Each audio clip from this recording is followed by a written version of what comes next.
I don't. I'm not hearing. I'm not hearing an echo. I'm just hearing it on my end. Okay.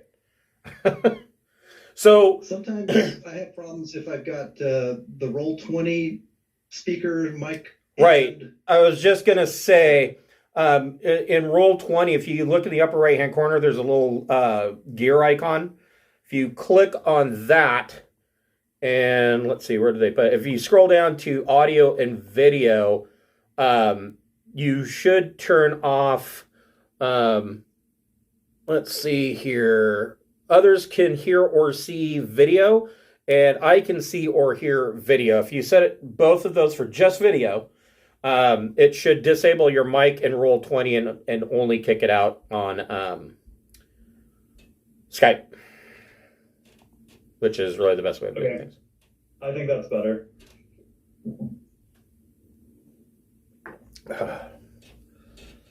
So, all right. Welcome to the Pirates of Drinax. We're going to be picking up right where we left off last week, which should be interesting because we're going to find out all the fun stuff that Rexar is going to get from his kill.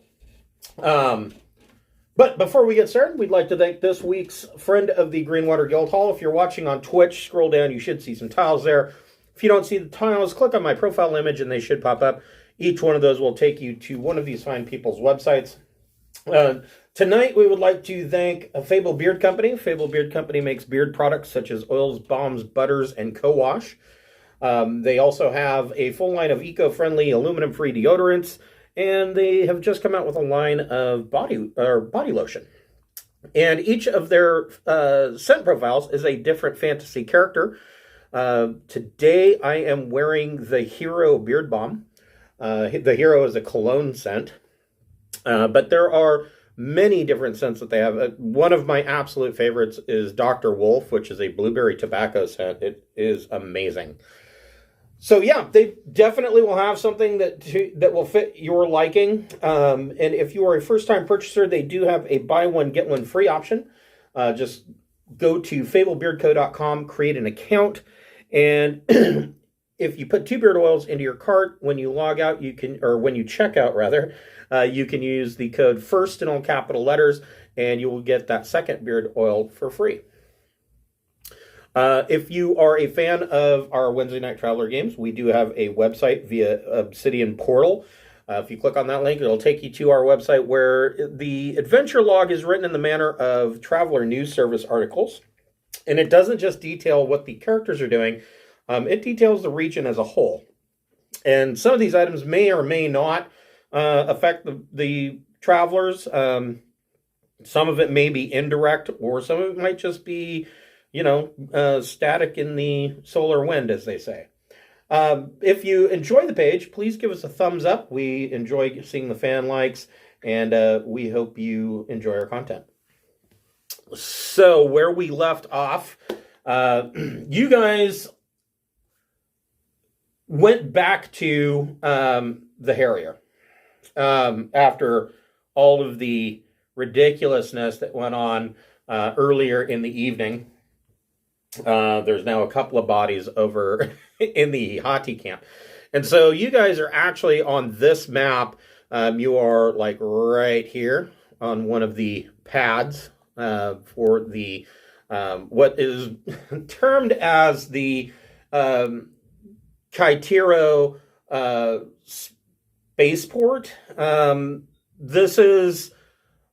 It's barely above a Class D spaceport, but Utia, who runs the spaceport, has been doing a fairly good job with ramshackle parts here and there, making this into an actual port. And these darker blue areas, like here and here, these are all underground ice caves.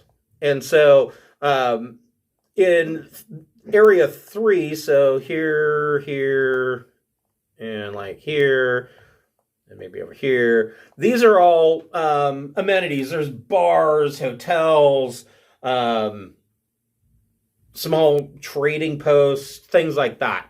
So she's doing a pretty good job, and it's doing even better now that it has sufficient power and sufficient water supply thanks to these guys bringing in a pirated ship and mothballing it for, or scrapping it for parts for just those reasons. So you guys get back to the Harrier. And in the morning, of course, Rexar has to go meet with, who was it that you killed? Iykhi Too-Eager's wives. And he was told that Iykhi Too-Eager has 2 wives. And that he also had a ship, a fairly impressive ship at that. And said wife, plural? Correct. Oh no. And and that Rexar will be essentially inheriting any land that Iykhi Too-Eager had. He will be inheriting, of course, the ship. He will be inheriting whatever prefab building he's living in here on Ketora. So yeah, all of that's supposed to be, and of course his money. And so all of that, of course, is going to go over to Rexar with the assumption that the 2 wives agree to accept Rexar as well. If not, then the property is basically going to be sold off and split into thirds. So, I mean, either way, you'll come away with something here. But really, it would really be to your best benefit to take the 2 wives, because female Aslan, as you know, are technicians and business people and all of that, researchers, scientists. So the females take the technical side of things, while the males lead and fight. And that's about all the males do. So it may be in your best interest to keep the wives. A marriage doesn't have to be based on anything more than universal prospects. So, are they trustworthy? Well, he's going to find out. I don't know. Iykhi Too-Eager kind of seems like a prick, so I would imagine the wives are probably going to be better off than he is. But we'll see how Rexar handles it. So you're back on since Josh and Athaku and Bjorn have not seen the Harrier, I will show you what the Harrier looks like. We'll probably get to know it really well as we are in the secret compartments and hide until we can get the hell off this plane. Exactly. I didn't do anything. I didn't do it. You have no video. Sorry about those 2 holes I put in your tent. So this is the Harrier. And of course, this is the bridge. Now, the dotted lines here. So this ship is about 2,000 years old. This is a Harrier class commerce raider. It is a Sindalian Empire design. And as typical for Sindalian ships, you can see that the outside of this thing right now, it looks like it has a white, gray, blue, snowy camo pattern on it. The exterior of the ship is pretty much back to factory standards. I mean, there's a couple of places where you can tell it's been hit and it's marked up, but aside from that, as far as how everything's working, it is back to factory standards. And the camo pattern that you see on it right now can change at a moment's notice because it has holographic projectors on the outside. Now, it can't change its shape, but it can change its colors, and any insignias it's got on it can instantly change with command from the bridge. Now you'll notice in the bridge these dotted lines. Typical of Sindalian vessels, the commander of the ship is raised up above. So the seating on the sides here are actually down in like a pit, and you've got your pilot, gunner, astrogator, etc. down here in the pit, and the commander or captain of the ship sits in a chair up here. Everything on this ship, you could imagine this as being like very Jules Verne. It's very 20,000 Leagues Under the Sea as far as like the interior of the Nautilus. There's brass railing everywhere. The chairs are all rolled velvet. The knobs and buttons are all cut crystal. There's brass gilding everywhere. The controls on the bridge are holographic, so there's no screens. They just pop up out of the console. And the other thing that's strange about a Sindalian vessel is that so these staterooms, these four here on the left side, these are officer staterooms. They are full bedrooms. Then over on the right side, you have double occupancy cabins. And then there at the rear, after this section, is a common area. The common area also doubles as the ship's infirmary. So if the shit hits the fan, basically they lay somebody on a table and sew them up. Or in Ching-Shi's case, dig out a bullet and use the Black & Decker stapler. This here is actually a up-down port. And then down on the next section here. So as a commerce raider, its job is to raid commerce. It is the ultimate. It was designed to be a pirate ship right out of, from the design phase. And so basically the front of the ship has a assault tube that they can come up and essentially ram a ship. It latches on and will cut a hole into the side of the hull of the enemy ship, so that you can go in and loot the ship or take it over, shoot the crew inside, whatever you want to do. The cargo bay is very interesting in that it is sectioned off, and true to most Sindalian designs, and you'll find this in other places, there are like pictures of like past emperors hanging up on the walls in the cargo bay. It's very strange. You will notice that the interior of the ship is not as cleaned up as the exterior. That's a work in progress that they are currently trying to get to, because part of the function of the Harrier isn't just to be a pirate ship. They are also the flagship of the Drinax Navy, and they are basically waving the flag for any worlds that they can talk into joining the new kingdom of Drinax.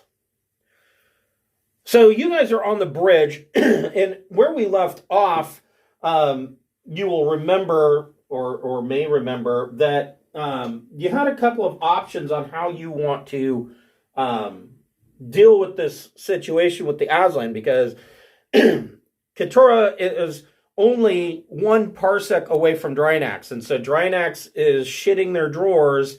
They don't want 20,000 Aslan Ihati landing on their planet and taking things over.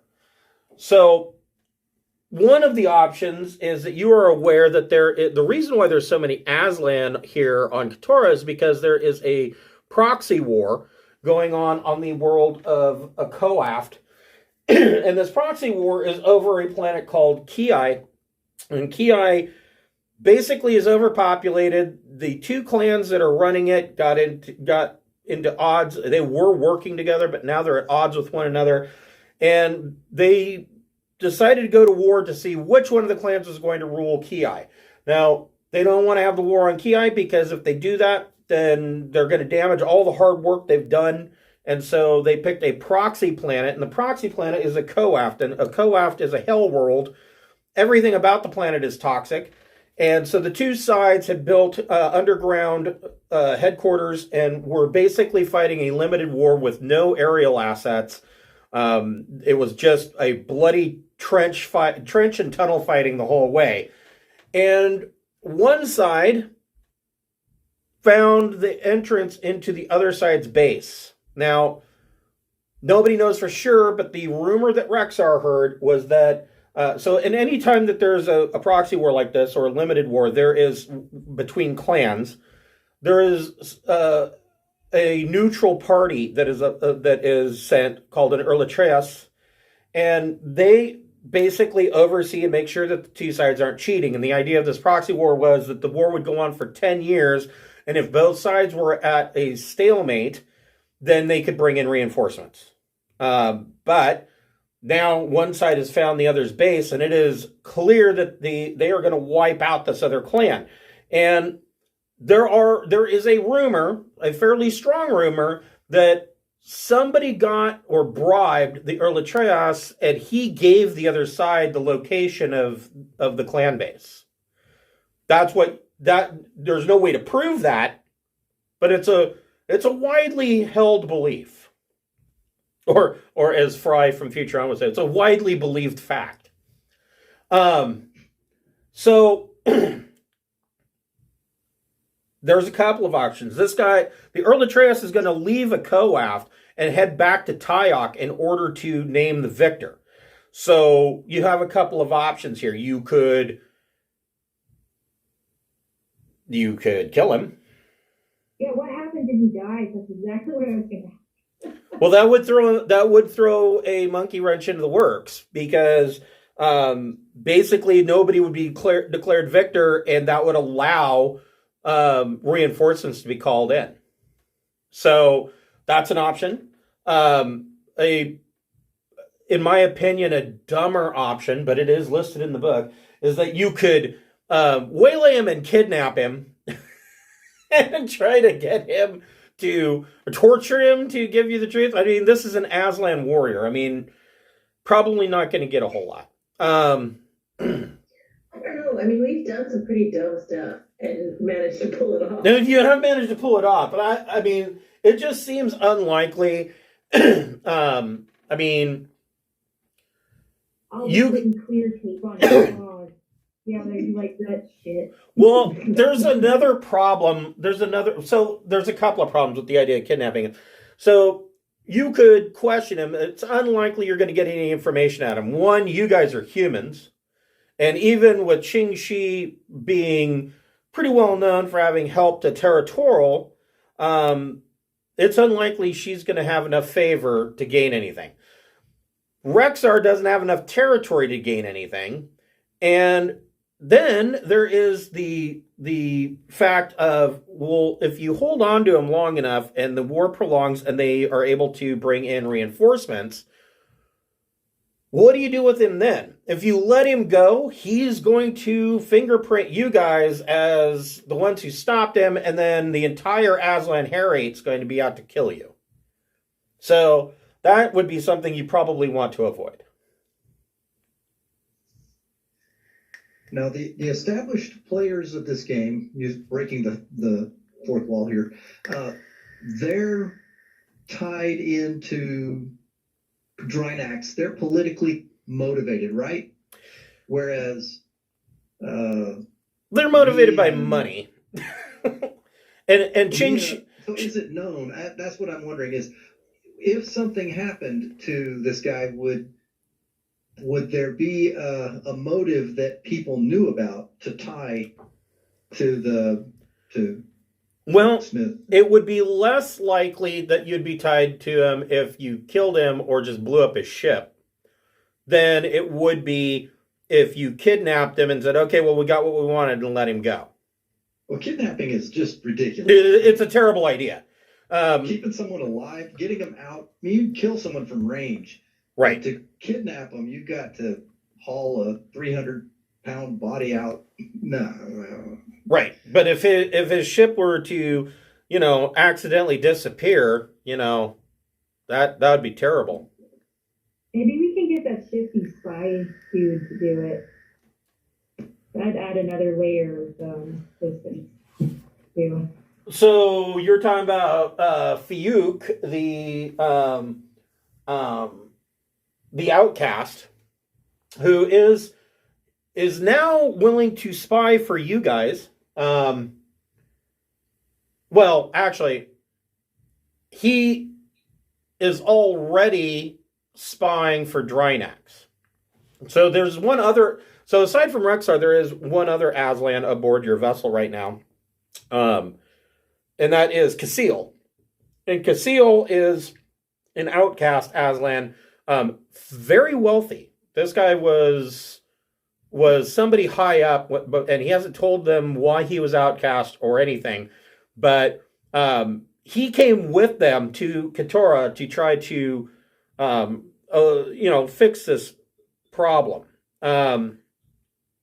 He is not okay with the idea of killing the earleatrais. However, he understands that in this circumstance, there may not be any other option. Yeah. I'm just wondering how. Yeah, when it happens, who are they going to automatically assume was responsible? Probably whoever was losing the war. Right. Possibly, but they wouldn't have any. But without proof, Yeah, what are we gonna do? Well, It looked like an accident. so basically what Casil says, if you're going to do this, and he shows you on a star chart, he shows you the route that this guy is likely to take from Akoaft. He says, if we're going to do this, what we want to do is we want to hit him in deep space. And I'll bring up a map.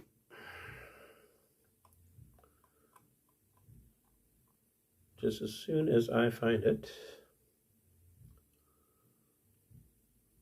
and I've got the map, my personal map up, and I can't find Akoaft.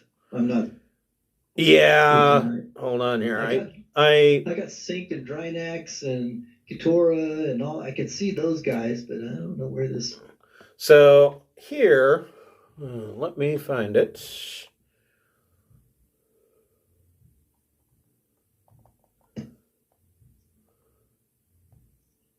Let's see here.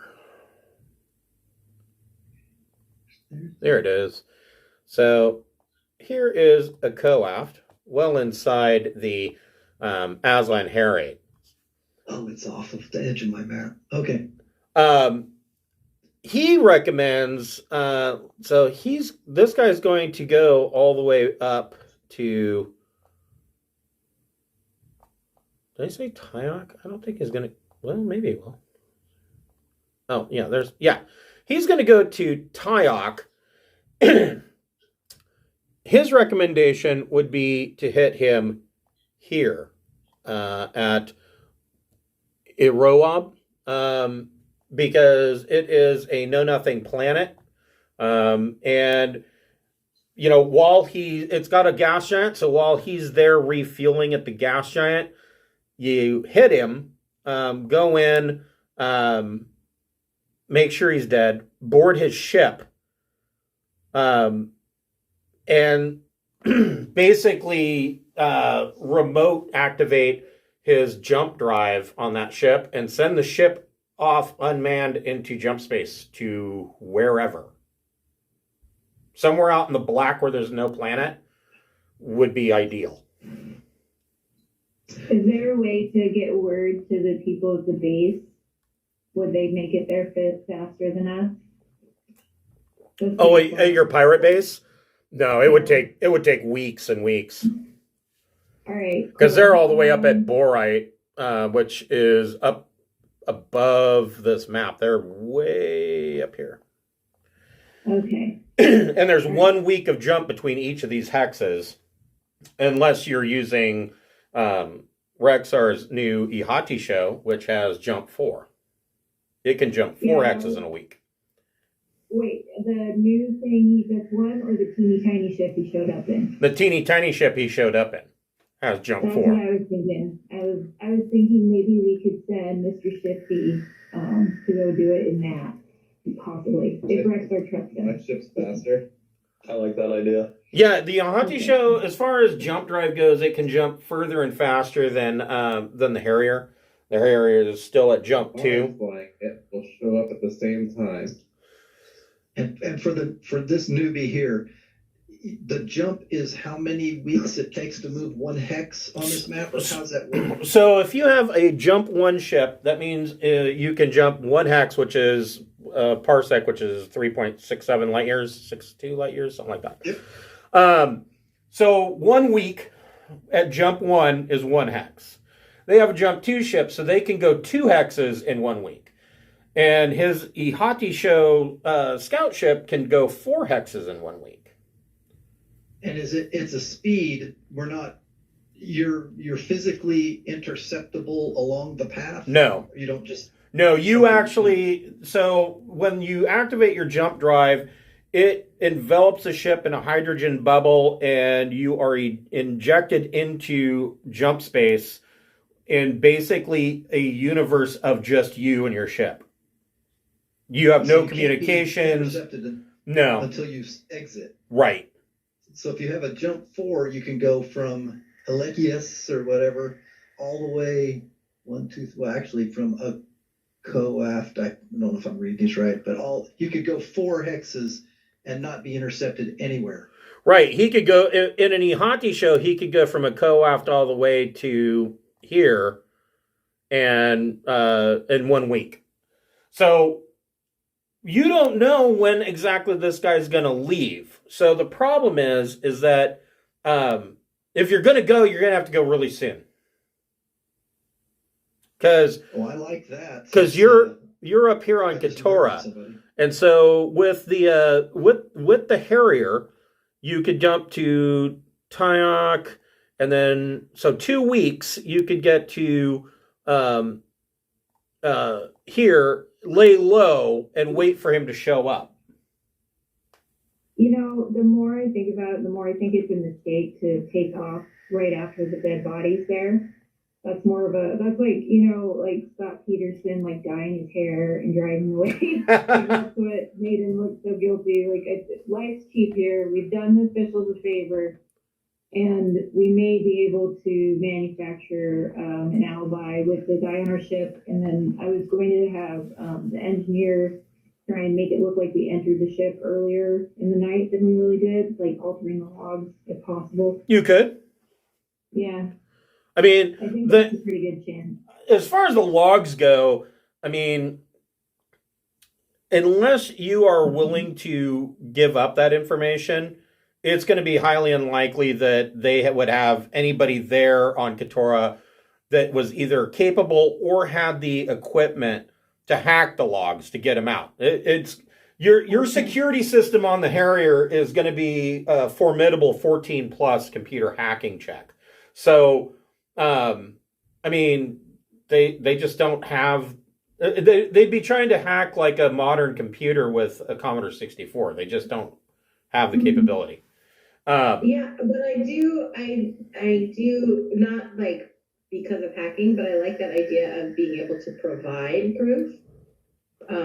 Yeah. Once we alter it, to be like, well, you weren't there. You have another kind of backup to this in that Rexar in the morning is going to go meet with these 2 wives, and so the prevalent thought is that he's honorable for going to that meeting, and because he's honorable, there's an assumption that you're honorable by association. So it's not like the assumption would be that if he or anybody in his party had anything to do with that poor idiot that died in the tent, they wouldn't show up for this meeting. They'd just get the hell out of Dodge.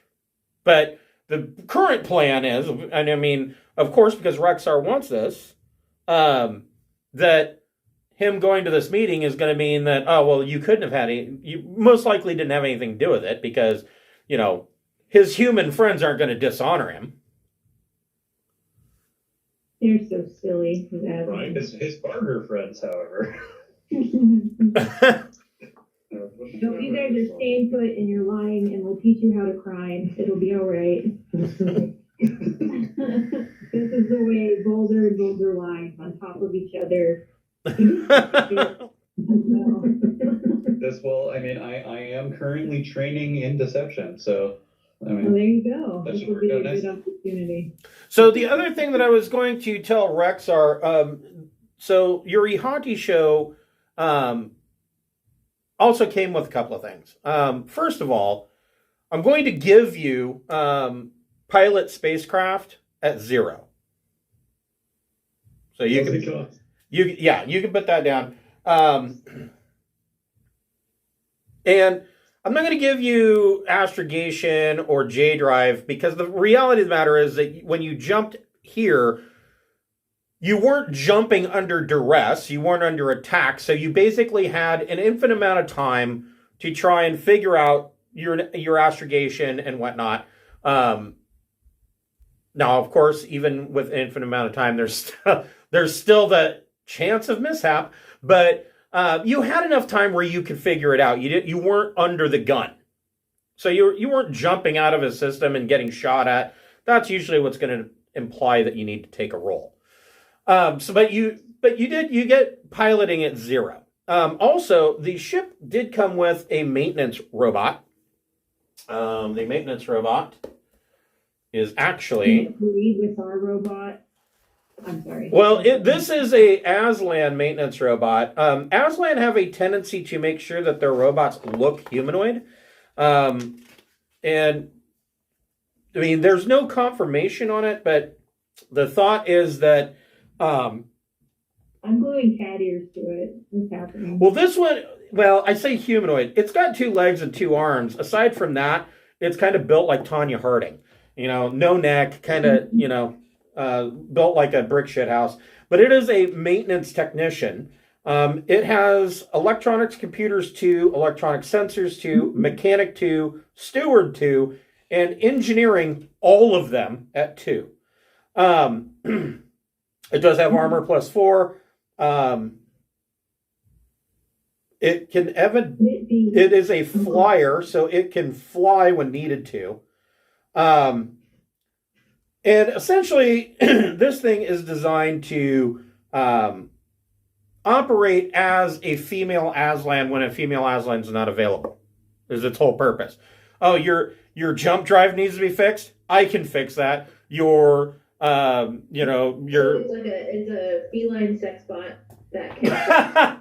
Yeah, well, no. I mean, about the only thing that it can't do is tell you, when you're in port, go, okay, this is how much money you have to spend. It doesn't have that ability. Sorry.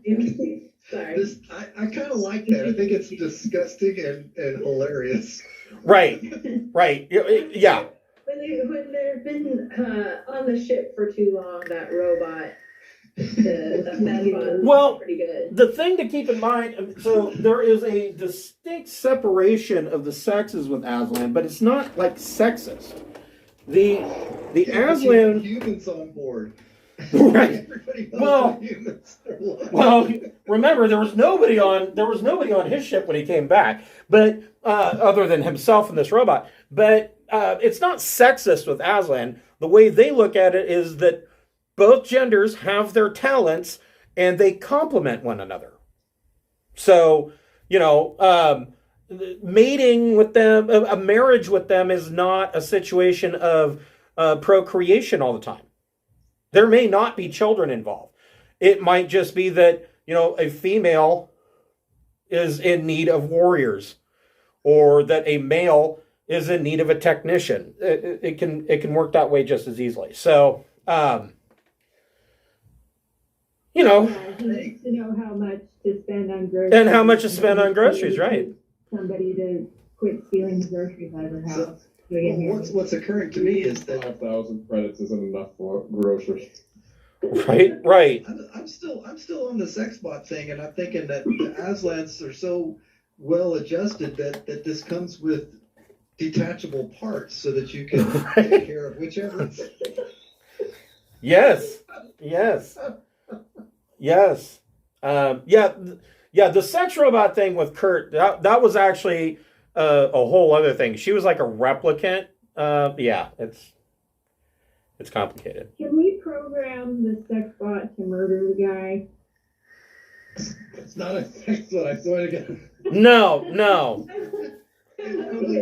Chris is like trying to be respectable, and we're just like, We're stuck on the sex bot. So, yeah, no, I mean this is not a sexy robot. This is like the metal Cylon Centurion, but they fix shit. Haven't you been on the internet? Throw all of you off the airlock. no time shame. Oh man, you guys will fuck anything. So, Rule 34 or whatever that. right? Yeah. I tried having sex with the maintenance robot, and now I got to go to the doctor because my dick's mangled. Big Bang Theory. When it got stuck with Mars Ripper hand or whatever.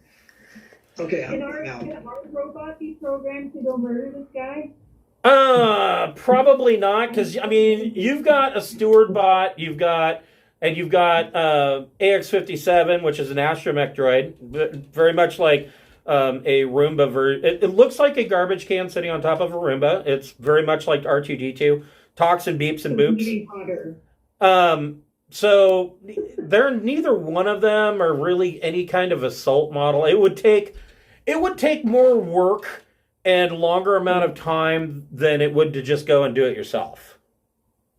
Okay, I was just wondering because when you gave Rexar piloting and stuff, I was like, oh shit, what if Mr. Shifty has no fucking idea how to pilot a ship? We can't. So Mr. Shifty, he does have piloting. He does have piloting one, and he has his own Iykhi show.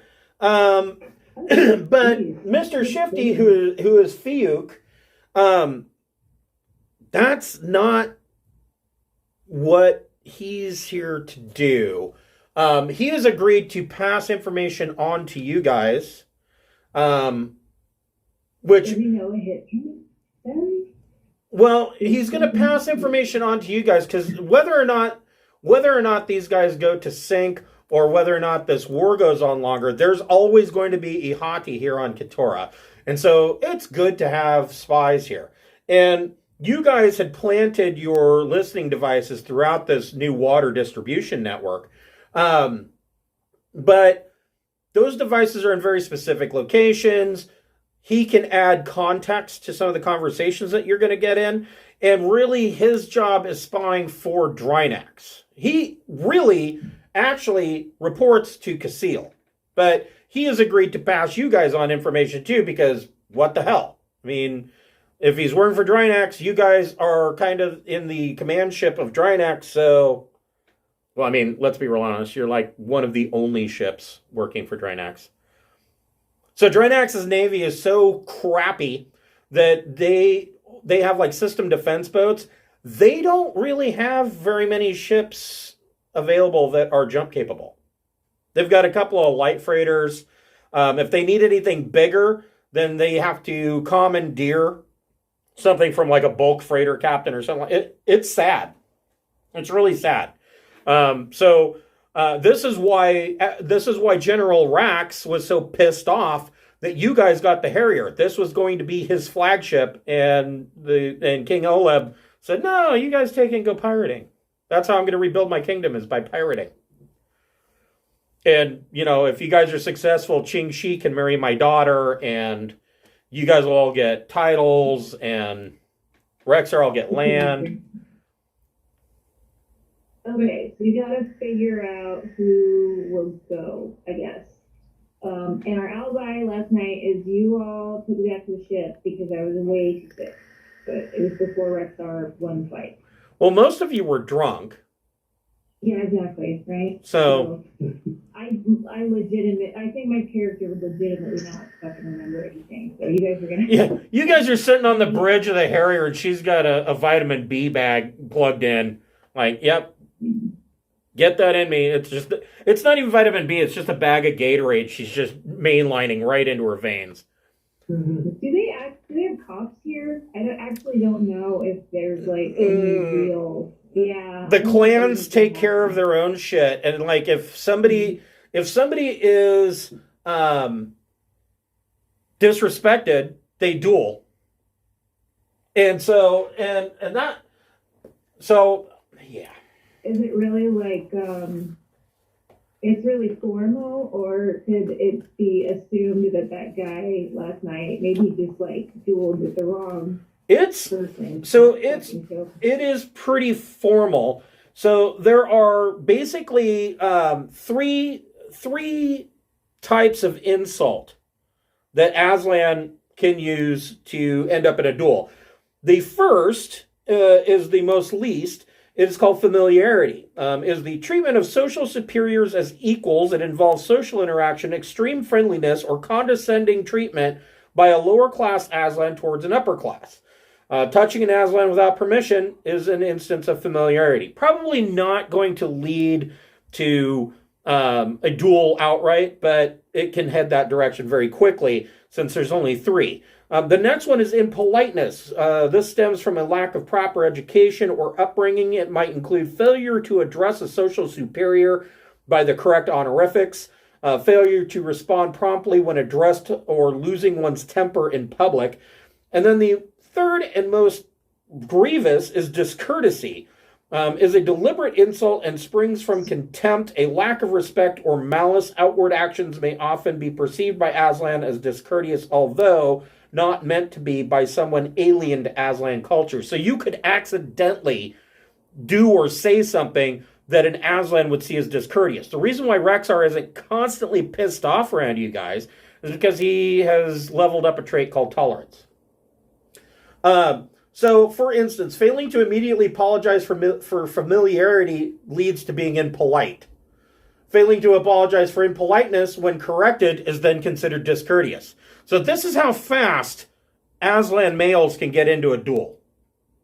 I mean, and not to mention the fact that, as you have already seen, they're warriors pumped full of testosterone, and every single one of them is a shit talker.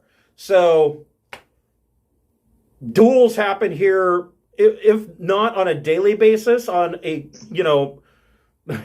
if there's less than 3 duels before dinner, then it's been a boring day. I've said one of the more high stakes ones. So All right. cops aren't a thing. Yeah, cops aren't a thing. Okay, so I guess how are we gonna decide who goes and murders or assassinates? Are we gonna have like, if nobody volunteers, I guess we roll for it, and whoever rolls lowest. Well, I mean, are you sending some people to go, or you can all go?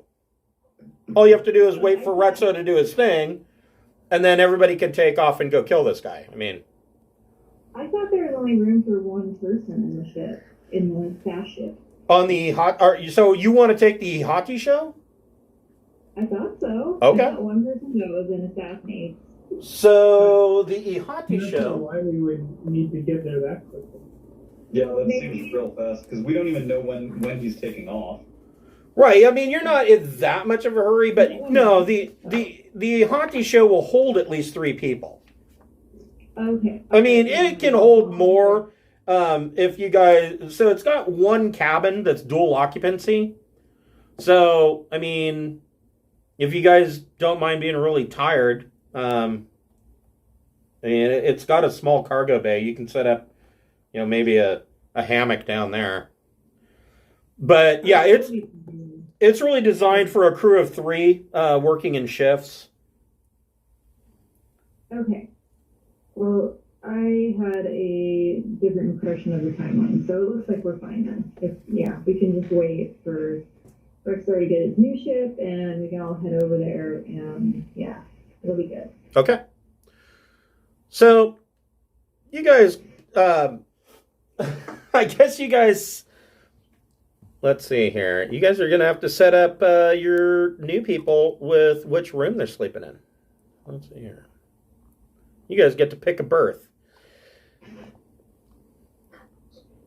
I'm just happy that I don't have to hide in some kind of smuggler's box.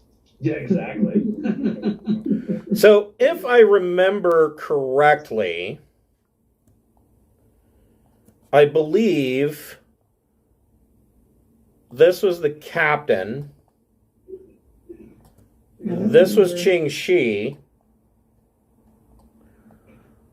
And I think, Rexar, did you take one of the suites or did you take one of the,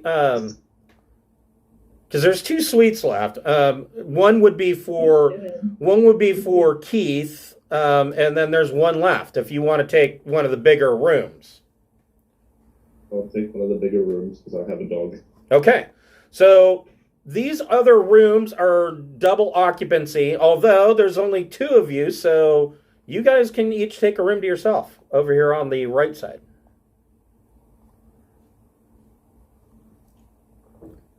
So, I mean, you can pick it. I'll take this one. Okay. Yeah, you can pick as close to the bridge or as far away from the bridge as you like. I don't know, maybe Bjorn wants to be closer to the food in the common area. Yeah, I want to be. I mean, I am a chef, so that's my secret identity. So I'll go in the chef's quarters. Okay. Well, and see, you're going to be pissed off. You're going to be like, they're taking my job because they've got a steward robot that. Well, let's be honest. The steward robot, the best it can do is serve hot sandwiches and beer. Yeah. I mean, I'll practice. That sounds good to me. Yeah, I'll practice my computer hacking on it to try to give it some new recipes. Get it. That would be awesome. Get to at least serve spaghetti. So, it just opens up some spaghetti. Spaghetti goes with the hot dogs. Yeah. So, the next morning, bright and early, Rexar, you get up. You, of course, are going to spend time primping before you go. Are you going to ask anybody for help making you look good? Keith, I need you to be my wingman. You what? Keith, I need you to be my wingman. I'll be happy. So what? Join you. What are you wearing? Khakis. You're wearing khakis. Okay, now I'm gonna have to try and find khakis to make Cassie wear them because I got to see this. That's great. So I mean, are you? I know you don't have like ceremonial armor or anything like that, but you've got your combat flex. I don't know how you want. I don't know how you want to dress.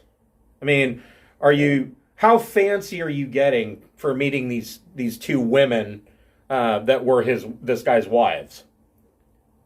I mean, is armor fancy in that culture? Well, so common dress at the very minimum, a very common thing that you'll see, like you see guys wearing t-shirts here. For Aslan, they would be wearing Awua leather armor.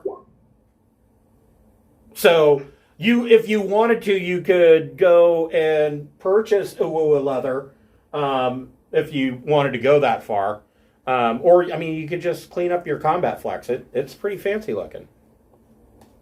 I mean, it was specifically designed for Aslan, so. Right. Well, so is Awua leather. I mean, it's... So the one thing about Awua leather is that, I don't know, the ladies might like it because it gives off a musky scent. It basically smells like, a brand new leather jacket. It's got that, it's got that new car smell to it. Yeah, Awua hide clothing is traditional garb of most Aslan warriors, and the heavy, musky stench of the leather is a part of the bouquet of every Aslan world and starship. The Aslan produce so much Awua hide that it is used for everything from armor to cargo restraints to children's toys. my God, everything. How much is that? That's a really good question. You could get. Oh, it costs 40 credits. If you want to make it even fancier, the the shop here at the spaceport has some ornamentation that you can add to it. To make it what is your current social set at? -1. No, not the modifier, but the social itself. 4. So if you paid 440 credits, they will add additional ornamentation to make it look even fancier for you. Additional 400. I think that's what it said. What is that? Keep. Yes, 440 credits, and this will have golden lions on your shoulders and brocade done throughout the armor that basically gives honor to common Aslan ancestral figures, not your ancestors, but Aslan in general. It's basically you're going and you're buying a suit from Vaquero Elegante.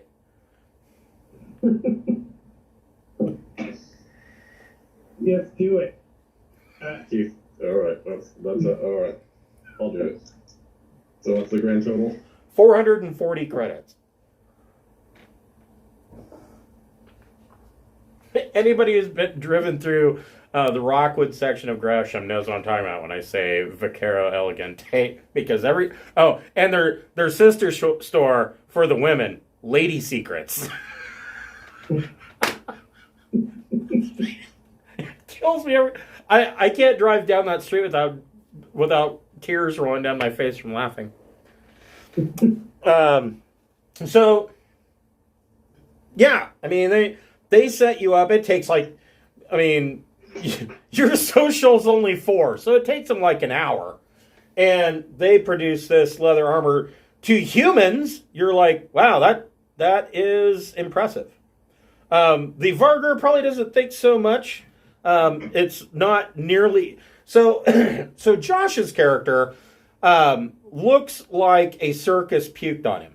So everything he wears seems to be a different color, and it's all really bright. Lots of yellows, bright purples, reds, because you see, canines don't have great color vision, and so they prefer these gaudy colors, and that's what they think is good. But you look at him and you're like, wow, that's okay.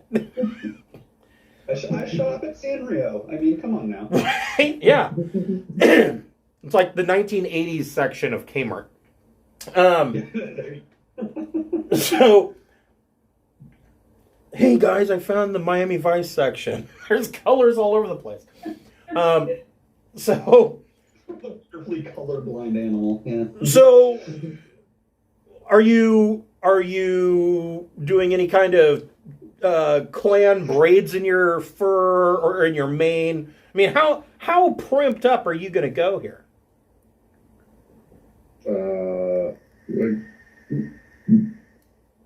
Not too fancy, but I'll wear the armor. Okay. And I'll braid my go hair a big little bit. Go big or go home, man. Get it Dial it up to first. 11. You got to make a good impression, man. Yeah, you got it. Aslan Pompadour over here. Oh, yeah. It might be horrible wise. We don't know. Yeah, that's true, but you still want to make They it might not right? like going too big. Now you still have. I mean, Did like when their previous husband, he was too eager, right? yeah. Well, Yeah. hey man, that happens to everybody sooner or later. So the one thing that you can't cover up or get, you're still sore. He did get one pretty good hit on you. And so you've got a slap patch on, and slap patch is a Aslan bandage that basically is designed specifically for dew claw strikes, and it glues the wound together, kind of like a butterfly band, like a mix between a butterfly bandage and super glue. And then on top of it, it is also a derm patch, so it's got painkillers and blood coagulants. But, you know, the shit still stings. I mean, you got a cat scratch.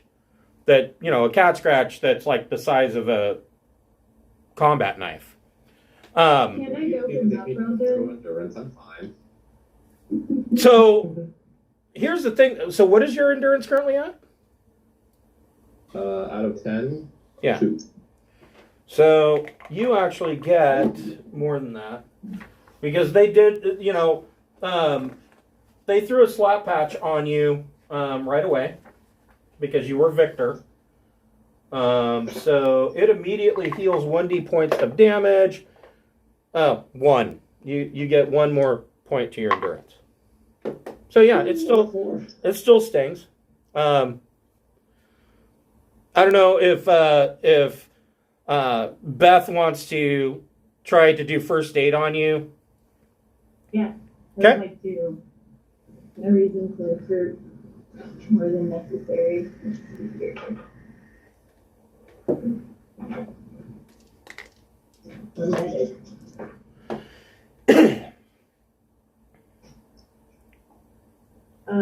Nine.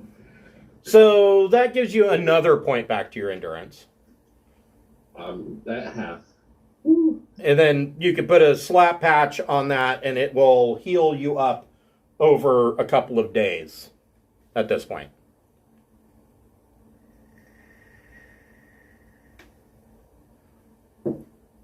Not like surgery is going to do much for you for what is essentially a knife wound.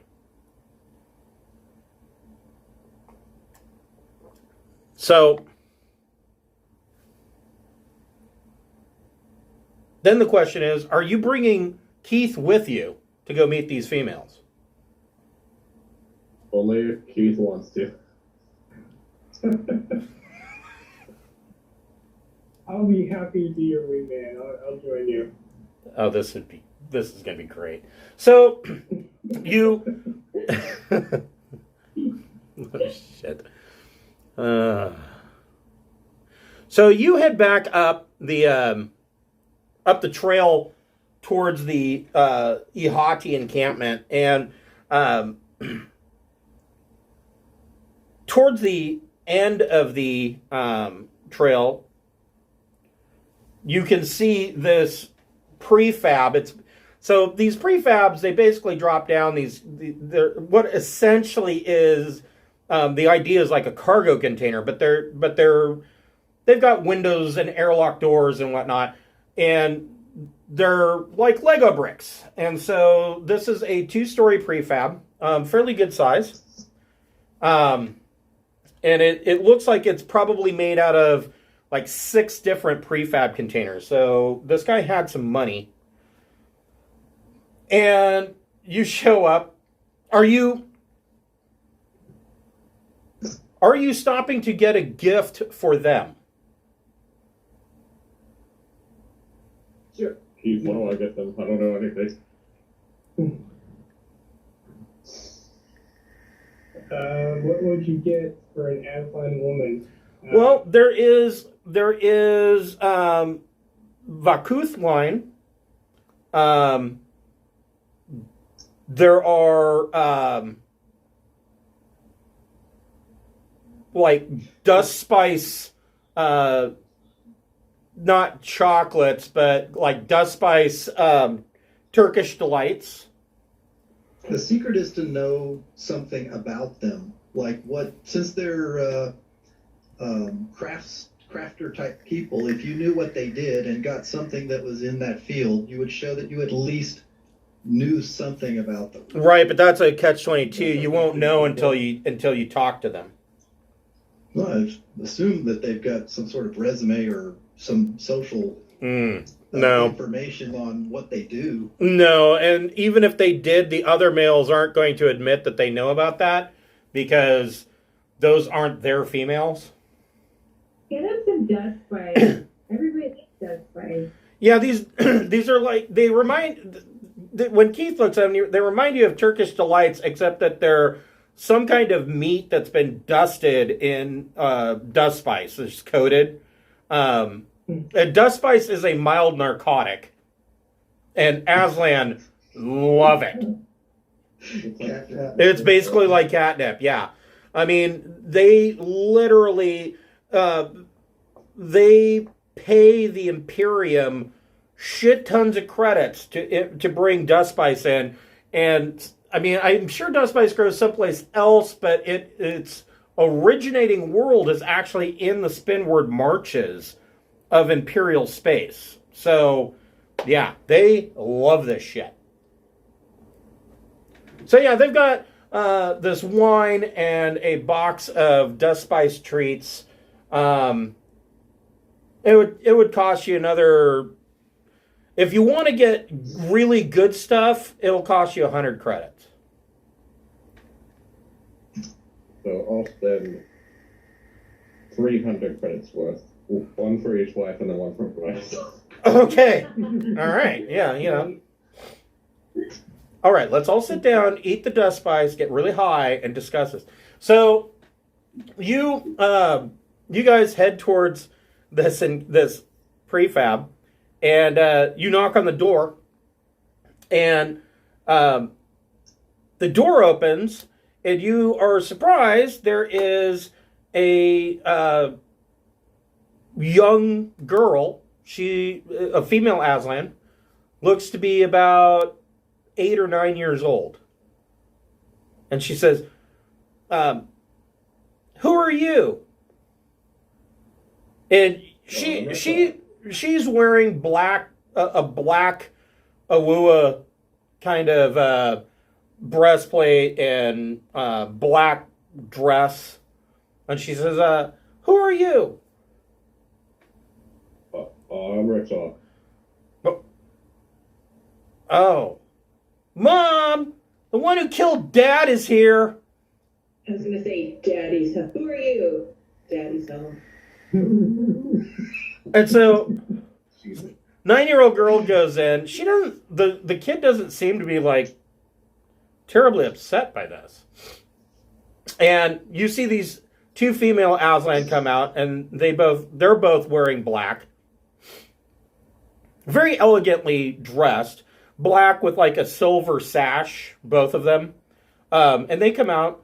As far as Aslan females go, they are very attractive. And the one looks like she's probably in her late 20s.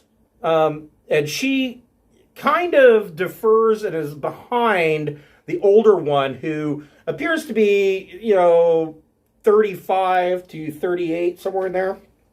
And the older one comes forward and she says, please come in. Please excuse my daughter. And the younger one looks and she says, and she turns, and in Aslan, Keith, you don't understand this, she says something to the older one, and she says, and the older one says, oh, excuse us, we'll try to speak in Galenglic. We don't want to upset or disrespect your servant. So does my babel fish let me... Oh, yes, your babel fish. So, yes, your babel fish, you've been around the camp long enough, you understand Aslan.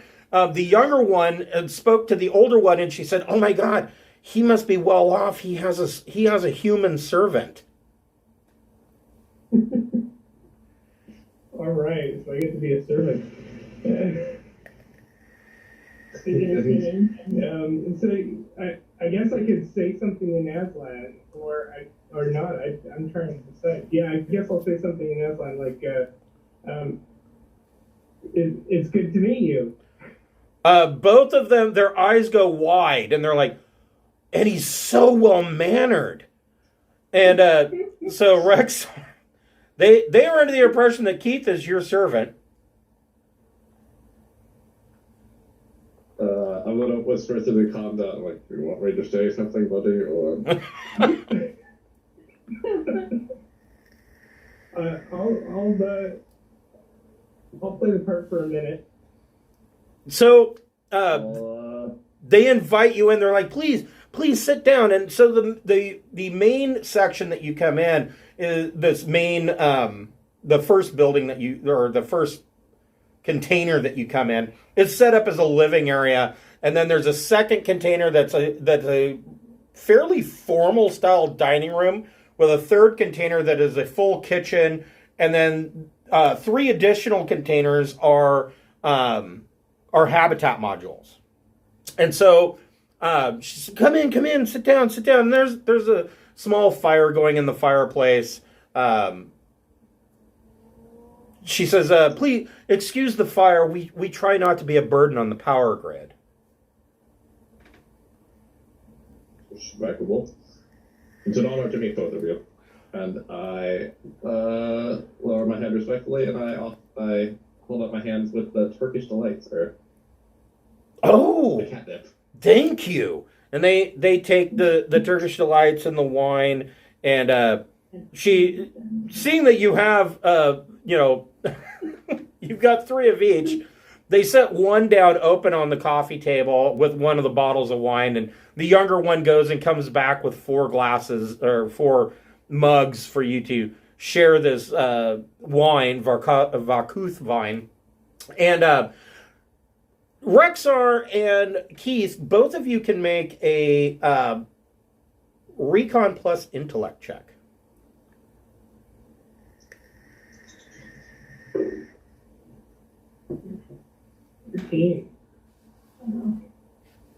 Eight. So, Keith, you got a 13? Yeah. So,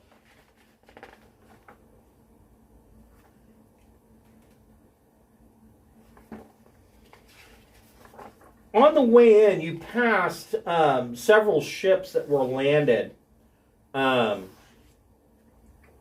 You had been informed. Somebody had said that Too-Eager had an Ekasekua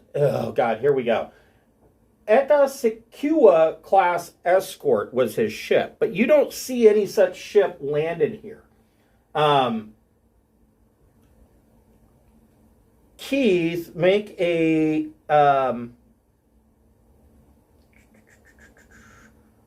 mechanic plus intellect check. Okay.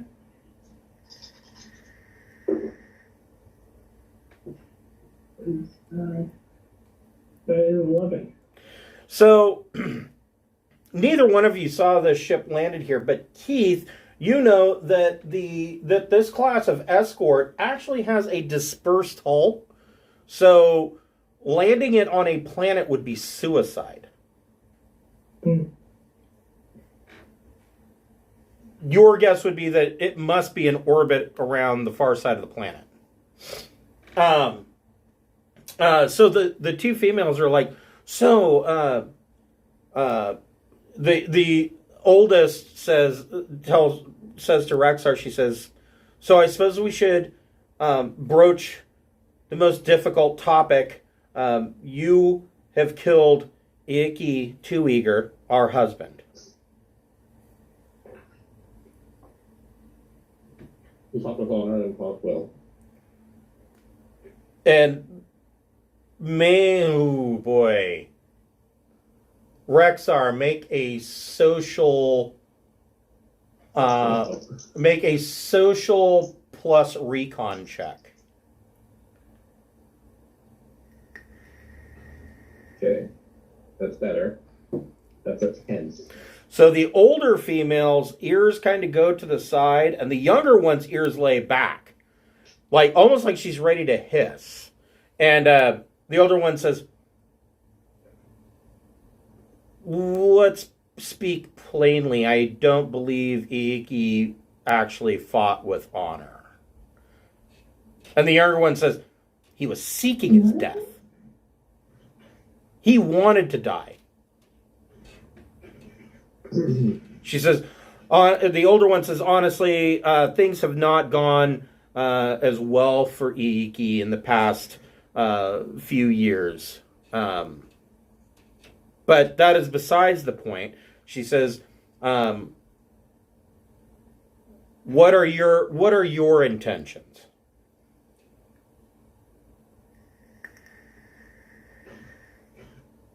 Or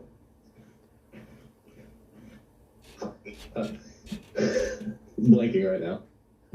My intentions for myself, me and my crew seek land and glory through working with Drinax. They both nod. The younger one's ears kind of perk forward like she's interested. And she says, the younger one says, how do you feel about children? I fucking hate them. I will eat the young. Good, with a little bit of sauce. Do They're assholes. they come with sweet baby rays? I don't mind children. I'm willing to train them. And So I mean, she's wearing armor. She'd be willing to be trained in combat. the older one, she says, so my name is Fatea, and the younger one, she is Vakira. Vakira is pregnant, and Fakea says she has 2 children. One is a 14-year-old son who is right now manning the escort in orbit with a maintenance robot and a servant droid. She says, if you are against children, obviously this wouldn't be a good match. We would be more than willing to split Iykhi's estate. We would ask that we would be allowed to keep the escort so that we could go and either go back to the Herate or to split the estate, split his land by 3 ways so that we could each have our own land. Or actually, we could just, instead of splitting it 3 ways, we would only take 1/3 and give you 2/3. But that's if you won't have us. I'd be willing to raise them as my own. Both of them are extremely happy at this. And the younger one, Vakira, she says, oh, I'm sorry, I have to get to the kitchen. And she goes off to finish cooking a meal. And the house smells pretty good, even to Keith. It smells like a really good barbecue, to be honest. And so they serve dinner, and she sits down, and Fakira says, she kind of details a little bit more. So she says, obviously, first and the easiest would be the escort ship. It is an 800-ton escort ship. It has thrust 4, jump 4.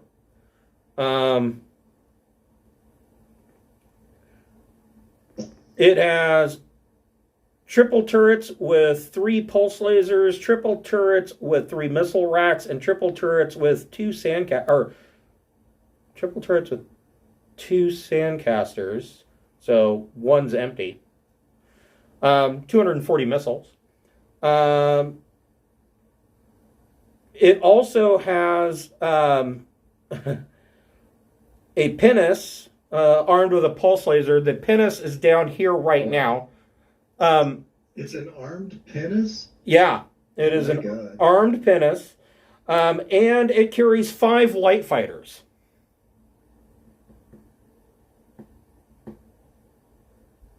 So there's that. Sorry, I'm writing that down. Well, it's on. It's on page 88 of Aliens of Charted Space Volume 1, but I will send you the info when we're done. She says there is the matter of land, obviously, the most important part to you. She tells you that he... hold on. Hold on.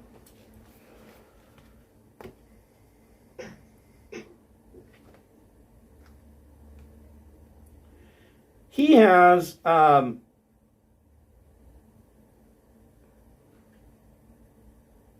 500 acres of land on the planet Thor. Thor is a ways from here. And Thor is right on the edge of the Trojan Reach and the Florian League. But it is a frontier world, very rarely visited. But she says he has 500 acres and is doing an Awua ranch there. She says we would be happy to administer the ranch. Dang, you hit the murder jackpot, Rexar. Way to go. Maybe I should just kill every Aslan in this camp and take all their shit. She says,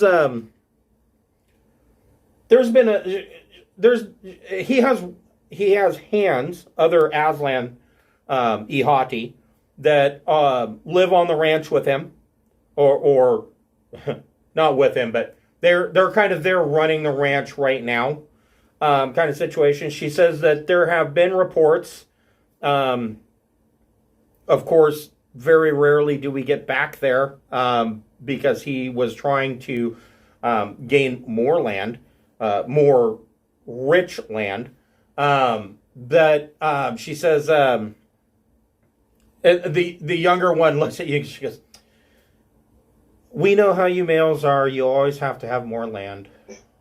And the older one kind of looks at her like, "Don't disrespect."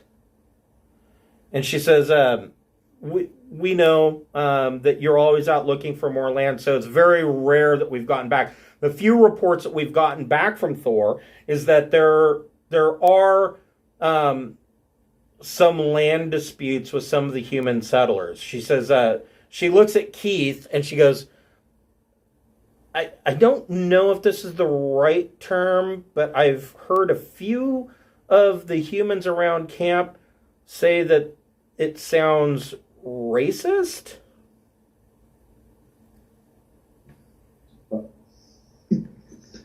Racist. Yes. Interesting. There is no disrespect as well, because I was legit like, my first offer was, I'm going out to find more land. Yeah, so like the land that you have on air that you were granted, you have like and it's hard to. Air is mostly a water world. You have what equivalent would be like a small 10-acre island. So it's got a lighthouse on it and, a landing pad. But you can fish. There's a lot of fishing, whaling, things like that on air. But not so much anymore, not since the planet was bombed. So it's pretty shitty land, really. I don't know that, though. Well, no, but Rexar knows it. The 500 acres of land will add 5 to your territory. Nice.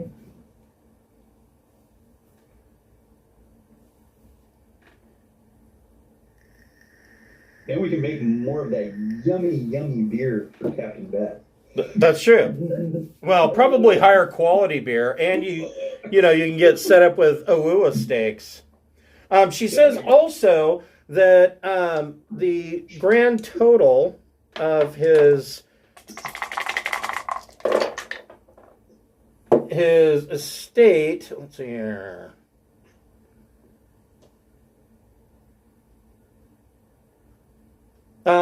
currently liquid assets are 140,000 credits.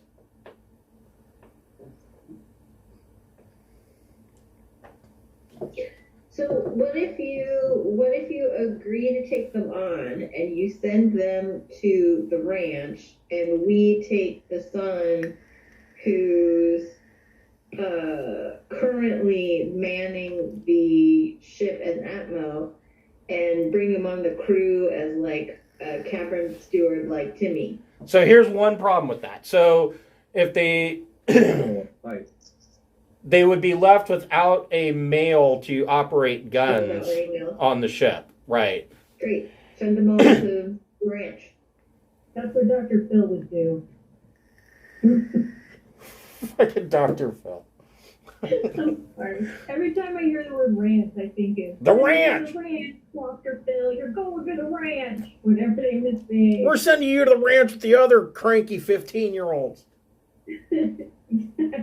Stop telling your mom she's a whore and go to the ranch. The Aslan ranch will straighten those kids out. That's right. So, you guys have your dinner. So she says, so the question is, are you accepting us as your wives? Are you accepting the children? And then we can, I mean, so I guess that's the first question. Are you accepting them as your wives and are you accepting the children? Yes and yes. Okay, so she says we can. Mazel tov. Yes. She says, so the younger one immediately gets up and she says, all right, and so this is the habitation unit. If you'll follow me.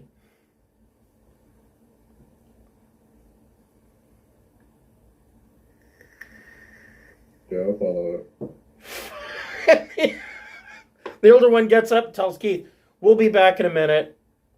Please, drink as much as you'd like. Equivalent of Marvin Gaye. Essentially, yeah. So, I mean, I don't know how much Rexar wants to tell. I don't know how much Rexar wants to tell these women about, his inclinations. But after a while, they come back out, and fucked up now. the younger one seems More pregnant. no. Disappointed. Disappointed is more like, oh. Hey, you see what you did? Not disappointed. Perplexed, maybe. The older one seems much more understanding, like, oh, I get it. And they go over to a terminal and transfer 140,000 credits to your... Well, first of all, how much money do you want to leave with them out of that 140,000? I mean, that's like chump change compared to what I have right now, so I'm willing to leave it all with them. Oh. Okay. I like the big ship though. So what they propose is that they hop on the pinnace first thing in the morning, head up to the Escort, and jump for Thor, and that's going to take them probably along the lines of like 3 months to get to Thor. Maybe longer than that. Maybe 5 months, 6 months. Thor's quite a ways. And so once they get there, they can take over the ranch, and they will be sure to send, as frequently as possible, they will send messenger packets to you. Is that acceptable? That's acceptable. Okay. So you're leaving them with all the money. You're leaving them with the ship. what do you want to do with the prefab? Oh, no, That- I want the ship. You what? Yeah, Well, I said I'll leave them all the money, but I do want the ship. so without the ship, they don't have a way of getting to Thor. Oh, could you go pick it up after we kill that guy? You could do that. we'll pick it up after we. Well, and I mean, right now, with Bjorn and Athaku's little side quest of trying to hunt down the errant daughter who went missing, I mean, you might end up traversing the entire galaxy anyway. So, Ain't that the truth? so, and the funny thing about that is that, well, it's gonna be fucked up. So, I know what's gonna happen, but it's still fucked up. So, there is another option. I mean, of course, you could keep the escort and send them with the Iykhi show. They could easily make that. They could make the trip faster. But Oh. I don't know.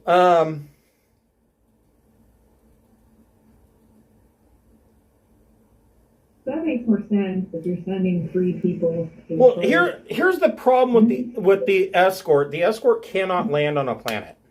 It is dispersed hull. So if it tries to enter an atmosphere, it's going to come apart. But it does have the pinnace and 5 fighters. So, I mean, if you want to keep the escort, you can. And I mean, you could take the escort back to your pirate base and fill it with a crew. The escort is a smaller ship, right? No, the escort is 800 tons. The Iykhi show is only 100 tons. Well, I think we can just come get it later. Okay. The escort, I mean. Okay. Yeah, at least But it's at least you know that they would be protected with the escort. The Iykhi show is fast, but it doesn't have it. It's like the Jabro. Basically, the Iykhi show is like the Jabrobi with less guns and armor and more jump. and more jump. Yeah, way more jump, like scary more jump. But really cramped. One game, so the 8-ton ship just materializes next to you. Yeah. So they will take the escort. The final question is, what do you want to do with the prefab that they're dwelling in now? I mean, you could sell it. Airbnb. Airbnb. I give it to what's his name? The guy we saved, Shang-Chi fought in his honor. Oh, hit territorial? Yeah, I'll give it to Hit Territorial. Wow, that's very generous. So you leave the prefab and you come back to the Iykhi camp and make a territory plus persuasion check.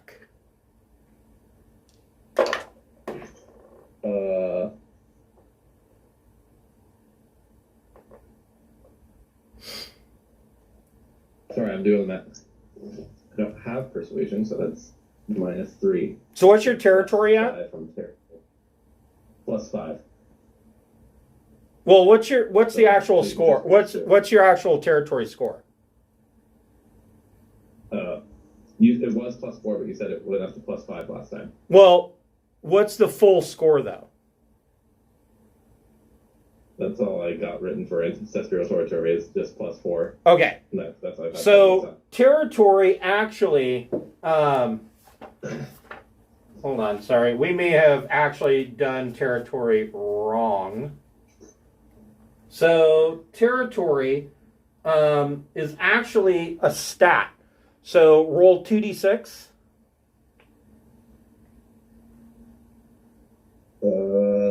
10. Well, wait. Territory can be used to place a soch.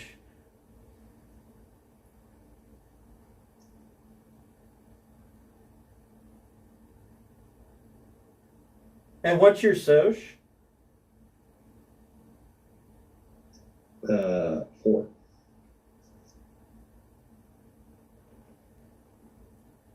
So actually, your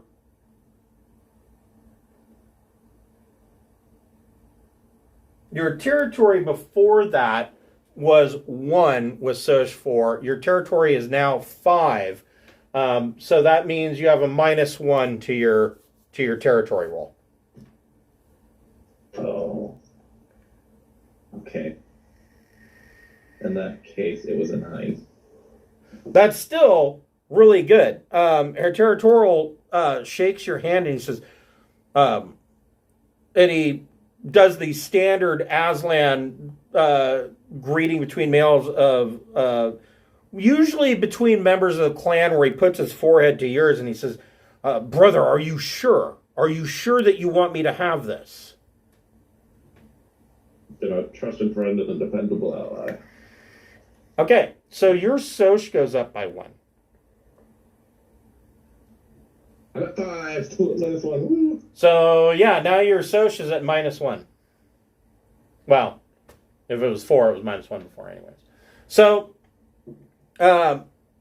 you guys come back to the ship. I don't know how Keith describes this to the rest of the party. You never explain to the wives that Keith isn't your servant, or did you? I mean, you can. I mean, I don't know. This is a situation where being honest might be the best bet. Is an engineer not a Okay, servant? before we leave, I'll be like, by the way, this isn't my servant. This is my friend who's fought with me on countless battles. He has much honor to his name. Go ahead and make a territory plus persuasion check. See, if you call him a squire, he can be both. That's 8. Okay, so they're like, oh, okay. They accept that, and they kind of welcome Keith into their what they kind of are referring to as like their own clan. They're creating their own clan. Aww. Welcome to the family, Keith. Don't date my adopted daughter. You can sleep in the barn, but you stay away from my daughter. So I have to dip a little early just to pick up Chris from work. It's okay, on the fritz, and I was borrowing his car. no problem. I So wanted to get this done before I left. yeah, so you have successfully cleared this, and you now have quite a bit of territory. Well, you have a ranch at least. So they come back to the Harrier. They've been gone probably.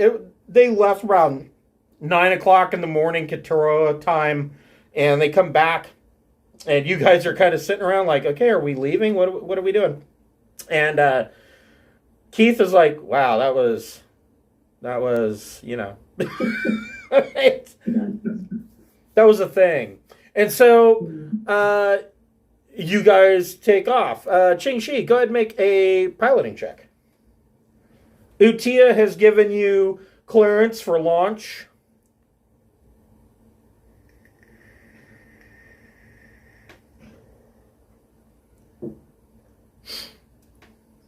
$13.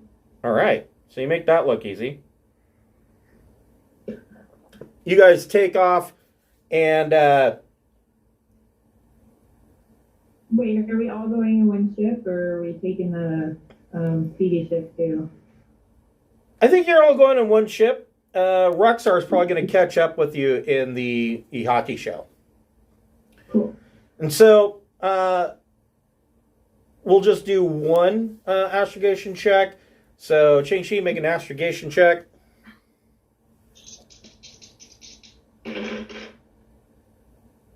11. All right.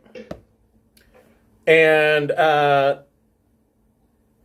Keith, you can make a J drive check with a +3.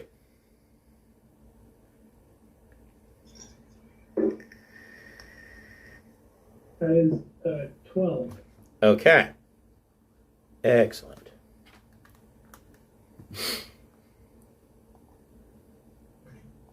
Hold on here. I'm going to put your guys on here so we know where everybody's sitting. So, Athaku, are you a gunner? Yeah, what can you guys do? Sorry, my mute was hiding. Yes, I guess I am a gunner. Okay. Turret gunner.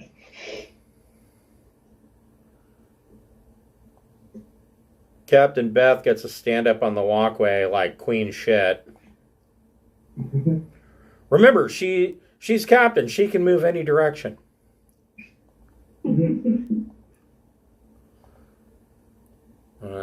Ching-Chi is in a piloting chair. And really big. What the fuck?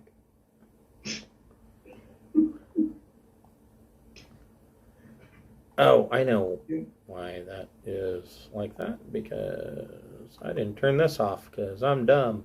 Dum-to-dum-to-dum. There we go. That's better.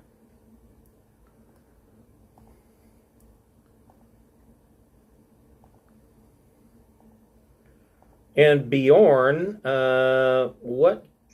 I've got some pilot. I got a low pilot bonus, but it's not specialized, so backup only. I've got astrogation at 3, and then jack of all trades if I have to. Engineer. I'm planning on picking up power plant, but basically I ride ships, so I don't do a whole lot there. Okay. And well, with your jack of all trades, you can man the other turret. So it's going to be handy really, because it sounds like if anybody's incapacitated, you'll be able to like fill in for them better than somebody that has 0 in one of the skills. So it's pretty cool. Yeah, as the cook, if we get invaded, I will go make sandwiches. No, I'll do the. Oh God, I can't even think of the damn horrible actor's name. Steven Seagal. That's my role. I'm waiting for them to. Now we have someone in charge of drugging the food that we serve. Exactly. Yeah. Yeah. Take over shit. Well, he can follow the recipe that Beth gives him. Yeah. And so when we roofied an entire crew, it was tricky, but now we've got a professional chef for all our roofie needs. But electronics and engineer with some explosives capability. Well, shit. Between you and Keith, you guys can have damage control nailed down. So right now, the idea is Bjorn is going to do a backup gunner position. Now you have fire control too. So that means that it can give, if you got 2 people manning turrets, they can each get a +1 to their attack. Or if you only want Athaku to fire the turret, he can get a +1 from fire control, and the fire control will actually aim the other turret with a +1 to fire. Like an AI. It's not really an AI, but automated turret. Or you can give a full +2 to Athaku, and that turret can fire at 0. Or, well, that turret can fire at nothing. So yeah, right now, the way it's laid out is that both Bjorn and Athaku have a +1 to fire. You, in your week to this position, are you coming up with any battle plans? Do you want to fire? Do you want to just vaporize this ship? What do you want to do? Probably be best to leave no evidence. So was trying to think of what we should disguise the Harrier as. Casil's suggestion was to not necessarily to vaporize the ship, but to definitely the idea would be to board it, make sure that everybody aboard is dead, and then basically slave the jump drive or put it on a timer, get off the ship, and let the ship jump into jump space to an empty hex with no crew aboard and get rid of the evidence. It's like, oh no, there must have been a mishap in jump. Oh no, the horror. Or even like do kind of the same idea, but sabotage their life support systems in a way such that it looks like they malfunctioned. So, oh no, in case they're ever found, yeah, because I mean they, just because you jump them into a blank hex doesn't mean that they're gone forever. They could be found. Exactly. Perhaps we should research ways to destroy ships or avoid investigation. So generally, even in jump space, engineers have stuff to do. Or you've at least heard Spacer's tales, you haven't run into this, but there are cases of Dutchmen where a ship shows up, comes out of jump space, and has no crew aboard. And in almost every Spacer tale, boarding one of these things is dangerous. Like, there's always, like, automated guns. The ship doesn't want you to come on. It's haunted. Blah, blah, blah. You name it. Spacers in all of the bars across the region have tales of a Flying Dutchman. But in general, ships don't do well in jump space unless they have an engineer who's willing to monitor the jump drive. Because any fluctuation, if that hydrogen bubble bursts, you're lost. So it's very rare for ships to come out of jump space. Not unheard of, but it's rare for ships to come out of jump space when the entire crew aboard is dead. And if they do come out, it's creepy. It's a luck draw. Okay. Well, it sounds like an interesting plan, if nothing else. So I like the plan that is suggested. Casil, standing behind the captain's chair on the bridge while you guys have just jumped into jump space. There's a flash, and you guys enter jump space. And all the windows shutter when you're in jump space because there is this belief that if you stare out into jump space, you might go insane or become religious in some cases. Like literally, there are religions based around what they saw when they looked out the window into jump space. But you guys are in jump space now. You're going to be there for a week. And Casil, after just jumping, he has his hand on the back of the command chair. And Beth, you can kind of hear, he's kind of stressed. Like you can hear his claws digging into the rolled velvet. And he says, and he kind of whispers, he's like, I don't like the idea of killing the Aceratorial. He is not a combatant. We don't know that he gave away the position of that base. He's having flashbacks. Casil tries to be honorable, even though he's an outcast. And you, like I said, you guys don't know why he was cast out of his clan. So, right. I'm just thinking if he's muttering to himself between jumps, then he's going through like PTSD or flashbacks or something like that. Well, no, he's saying this. He's not muttering. He's saying it so that Beth can hear. He's not happy with the idea of assassinating the Aceratorial. Okay. Or Isataral, or yeah. Oh, 'cause The Arbiter. it's territorial. I was like, we just gave it No. to... No. This is the Arbiter that you're going to Right, kill the other guy, not and the send his guy. ship off into the Nether realms. All right, if we get aboard and he's not dead, we'll tie him up. We'll look for evidence that this happened. He says, no, your plan is the only way. I'm just not happy with this. And he turns and he leaves the bridge. I'm gonna shoot him with a dart full of grenades. Shoot him in the back of the head and be done with it. And then I'll say, you're welcome. I So- feel bad for him. Fine. So, and give me just a second. We could look for evidence of that when we're on board, though. I don't see a reason not to. It might make him feel better if there's any proof.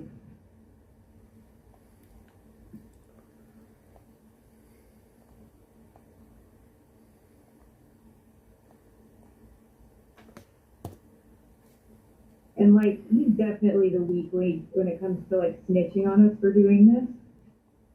That's true. So if we can find some proof that he did actually betray everybody, then that would be better for everybody.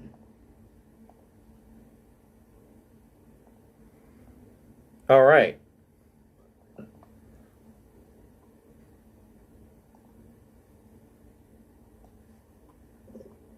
So do we have a plan how we're going to take down this ship quickly? We need to disable it like immediately, right? Now's the time to figure that out. Yeah, I'd say we shoot at it. well, I think it'd be, I don't know. My thought was like somehow either get on board and trigger an EMP, or if there's something like that, you just kill the ship and then Yep. I like your ideas. the drift. As usual, I like your ideas. So, one thing would be that now might be your time to actually, for the first time ever, use the, hold on here. You have this. You've always had this. Yes.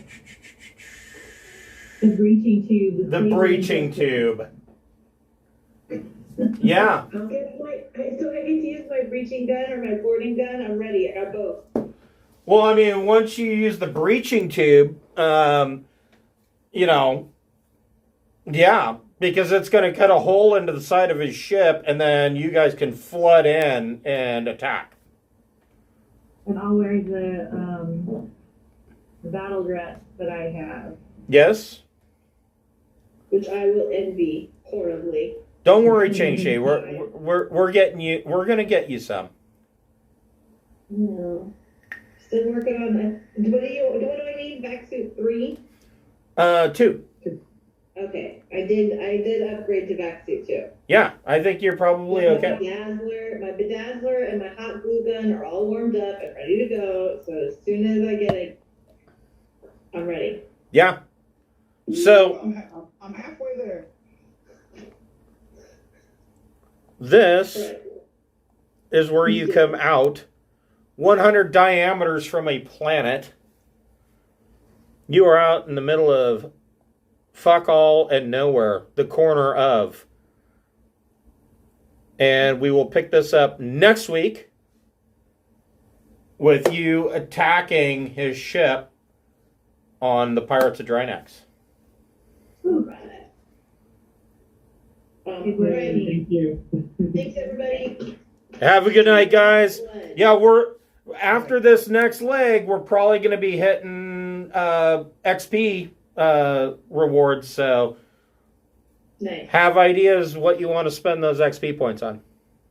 Right on. Okay. Right. Thank you. You're welcome. Bye. Have a good night. Thanks. Yeah. You too.